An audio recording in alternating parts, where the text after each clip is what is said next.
Ito po ang isa sa mga Pilipinang mga pinayaman ng Lord. Ang Pinoy Express Services po.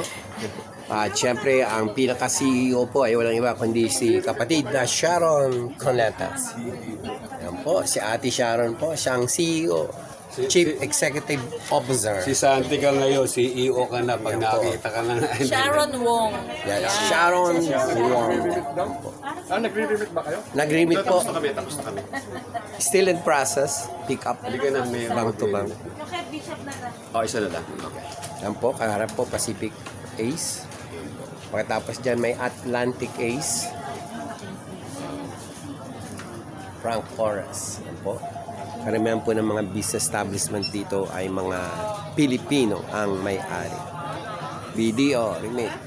To God be the glory. Please follow my YouTube channel. Ito lamang po, Bishop Larry. Lagi po nagsasabi, work as one, we serve as one, we love as one, we win as one. Together as a nation, we heal as one. Agreement po tayo para kay Bishop. Mami, pakiano muna. Usok linin.